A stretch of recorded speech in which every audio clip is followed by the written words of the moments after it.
Hi, my name is Janelle Rapp, and I'm here with this beautiful woman, Naya Hannah Hast.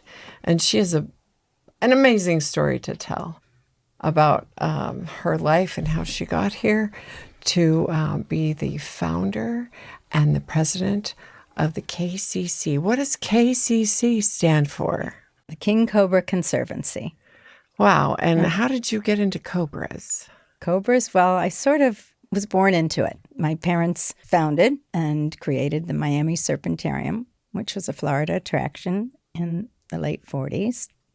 And my name, Naya Hannah, is the scientific name for the king cobra. So you know how people have to live into their names? Well, that's not a very easy one to fill. So I didn't know how until years later. My mother always called me Naya Hannah, and I used my first name all the time, just Naya. And she goes, "We gave you such a beautiful name. You should use your full name. It has such meaning. It's powerful." And as a kid, I just thought it was too much to say, and it was too presumptuous. It was like, "Oh, I'm Naya Hannah Hast," you know. It was a little story when I was very young at the attraction. People would come. They'd go through the tour, and my father handled the exotic snakes from all around the world. He was collecting venom. It was an attraction for entertainment and education, but it was also a science laboratory for research for venom. So that collection grew and grew and grew. And it attracted more people and had a beautiful giant king cobra snake out on the front, and that you couldn't pass by US 1 without seeing it. So it became an icon of that area. We had a lot of people come in, but when I was very little, she would say at the end of the tour, "We want you to touch a snake, and it's safe." And it was from Florida, and it was very beautiful. And she would call me out, and then I'm about 4 years old or so. And she goes, "Could you please tell the people your name?" And I did my routine of, "My name's Naya Hannah Hast. It's Greek and Japanese. It means blooming flower. And it's a scientific name of the king cobra." So she'd put the snake around my neck, and these people, this little kid with this big snake. And so they felt it was okay to touch it. And the other children wanted to, because you're not born with that fear. Do you know what I'm saying? That's more curiosity. I love that. And so without knowing it, they were learning. And there was something that compelled people to come back that were local and be a part of something that was so unique. So my name, meaning the scientific name of the king cobra, you know, she always wanted me to use it. And years later, I finally figured out what she meant by it had meaning. And it wasn't about me. It was about the king cobra. And so I thought, how can I contribute to what my parents are doing or be a part of it, which would be safe? My sister and I were never allowed to play with these venomous snakes. They were for production, and definitely we respected them. So it just turned out to be a group of people that were interested in what was happening with the king cobra today in the world. And I got in touch with the people that were the highest level of research and involvement with wild king cobras. And it just so happened that they were people that had worked at the Serpentarium. So it was Serpentarium alumni that continued their passion of what they wanted to do. And it was have a world living with snakes and reptiles and creating something like our parents did. So I don't know, it was pretty exciting. And I said, "Oh my gosh, I knew these guys." And so we formed this group, and we can help people today and contribute to catching wild king cobras that are in villagers' homes, rescuing them and releasing them back into the wild, and educating the villagers in Agumbe, which is where the Agumbe Rainforest Research Station is. And that's been set up for years. It was just so exciting. And king cobras, they're the largest venomous snake in the world. And to think that they are these shy creatures in the forest that are magical in a sense, their main diet is other snakes. The scientific name now is Ophiophagus hannah, which means snake eater. They eat the snakes that are killing approximately 60,000 people in India a year. So they should be protected. They should be respected. And they're very shy, and there's not king cobra bites They're very, very few, unless somebody's handling them. And as for showing off, Snake charmers. it's all an illusion. It's all for the public. When they use king cobras to attract attention, festivals and kind of things, then they get bitten. But it's never the snake coming out and attacking somebody. They're very big, shy creatures. So their job is to actually help. Yes, they do. The story that I heard that I thought was enlightening was that a woman had some cobras in her barn, and she called ours, and they called and said, "Can you bring a king to eat these spectacle cobras?" So they brought one and cleaned up the barn, and they have a pretty big radius, which they had discovered after putting some tracking devices in kings. People would track them 24/7 and find out how far they went in their habits, and because people didn't know. Do you know how far they go? Is there an average? It's best if I can just encourage people to contact us through the website with any questions like that. I can send it directly To the experts. To the experts. But I mean, they have a large radius and they're shy. When my father was handling them, they weren't, because they lived in cages and these big boxes, and he pulled the lid open. It was like Jack in the Box sometimes, you know. The ones that were used to the handling, it would be hard to get them out because they want to hide. But their venom, they give so much volume that it's the only other animal than man that can kill an elephant with one bite. Take down an I elephant. had no idea. Yeah. It's been worshipped for years and years, and it's been revered. And I think it's just the fact that it cleans up the area of the venomous snakes that are killing people. That's a good omen. It's a good omen, and what a gift. So the king meant one thing when I was growing up, and then I went to India and experienced this, and it was just amazing. It opened up such a world. People have to live within this environment. You know, this is where they live. And so they learn that the snakes are there for a reason. I mean, actually, every creature on this planet is there for a reason. And to understand why is where the value comes in for everybody.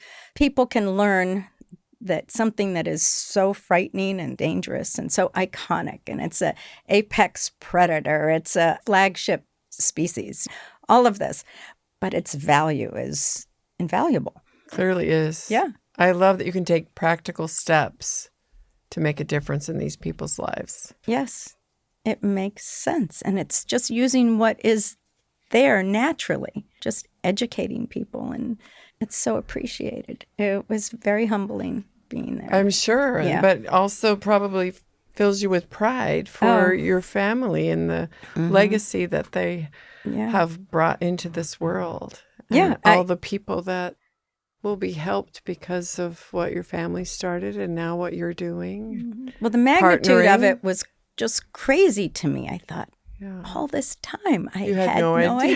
idea, you know? So Well, I certainly didn't, that's I for know. sure. Yeah. Wow. And the thing that you said earlier about every creature is important. You know, we're all meant to be here, every creature, Everything. including every human. And there is a use for everything, but we just don't know it. Right. We, Or don't, we see we it haven't so- done enough research. Right. We see it so differently. We see it one way. We're trained one way.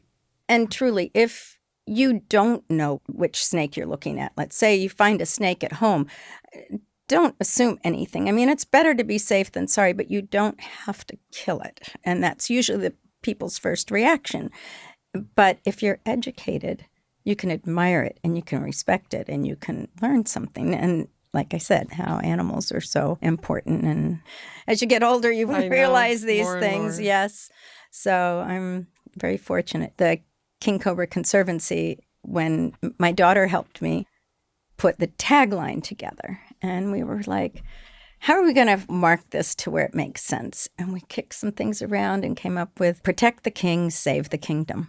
The kingdom is vast, and it includes all those creatures, and conservation, and it includes the water, it includes everything, people.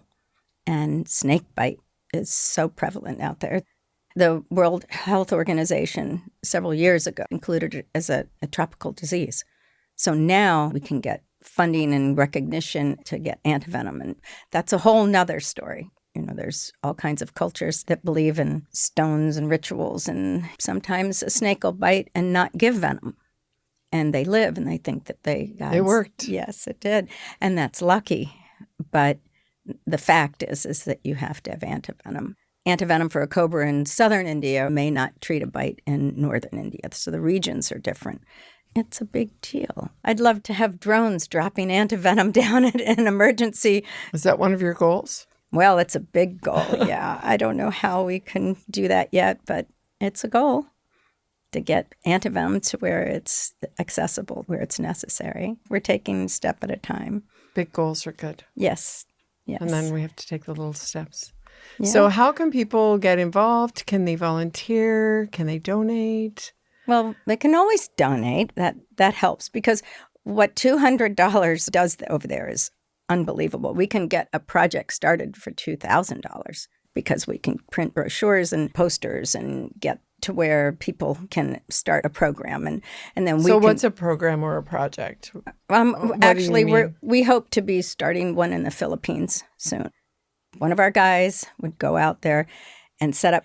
There's always people out there that want to capture snakes. I mean, it's in their blood. That's how my dad got started. It's in you. It's sort of a drive to find these snakes and just understand them. Or why is such a potent venom necessary for a snake that just eats a small animal?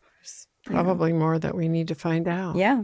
And so this project, we would send someone out and they would get a team together and they would start setting up areas where we could teach children through schools, and they group them together and have festivals. It's amazing. And on the website, you can see Nepal, and we have an amazing, amazing group of people. The KCC just starts these projects, and other organizations come in and really support it, and it builds and builds. But the website is very simple. It's thekingcobra.org. And there's all different ways you can donate. A lot of people donate to keep our vehicles going or insurance going. And we're all volunteers. It's pretty awesome. And your experts that are part of the board, they're the ones that do the training and help make this happen. Oh, yes. We can get a project started and get it out in the open where other organizations can join you. Yes, yes. And that happens pretty quick because so many people are doing wonderful things, not just the KCC, and we support everybody. I don't see it as a competition. I see it as a global network that has to be done. I'll tell you a quick story. Somebody had a snake in India in their home, and they couldn't get in touch with anybody in India, so they got to the website. My daughter checks that, and she knew what was going on. She got in touch with Ajay from the research station, and within 20 minutes, he was at the home because it wasn't that far. It was in that area. It came through to us. Talaria took it and passed it on. We were just like cheering, you know. It was like such a wonderful thing to be able to do for somebody. So it really is. Yeah. The world is so easy to reach out and get to other places now. They had a King Cobra symposium in the Netherlands, and that we're going to be having another one, and might have it in India or the United States. I hope it's here. I want to go. I know. It's just so cool. And you meet all these people that are so intriguing. It just makes you want to be a part, like you said, of something bigger. It's like, I don't know that much about it, but what can I do? How can I be a part of this? It's like a movement or something. This beautiful creature that shouldn't be so feared. I think it should be worshipped again. I love this brochure. And that I sums don't know if it up. You can see it. Yeah. It's really nice. Thank you. There's a video on the website called Living with the King. And if you just go to that drop down, it's on the top, and just watch that video, and it sums it up. The website is full of videos, and it's kind of difficult to keep it updated because there's so much that goes on. But everybody's volunteer, and everybody's out in the field, and we got all the experts. Right. So it's kind of challenging in that department, but it's. But you're doing it anyway. Yeah, we are. We're doing it. The other thing on the website. Okay. The mission statement is read by my mom, Oh, and she passed away not too long ago. So it's very nice to have that. And she definitely inspired this. She used to say people love to watch danger from a place of safety. And they'd come and watch my dad handle the king. Well, I feel that I'm dealing with the king from a very safe place. very. So I'm doing my part the best that I can. Well, your story is fascinating, and I'm so excited for what you're doing. And Thank that you. You created this, and it's your name, and I know it's all that connected. was so crazy. My mom, it's your like, roots. Yes, It's in your DNA. I don't know why she didn't just say Naya. Your name's Naya Hannah, the king cobra. My parents were always like that. They said, you'll figure it out in due time. In 50 years. Yeah, I was going to say. But she always said I was a late bloomer. And the king cobra was a blooming flower. So I said, okay. Some of us are late bloomers, Yeah. but at least we bloom. Right. So I'm so happy that you bloom. Well, I'm still doing it. Yes. So I'm very excited. That's wonderful. Thank you. Thank you, Naya Hannah. You're And thank you, welcome, KCC, Chanel. Yep. the King Cobra Conservancy. Beautiful. Thank you.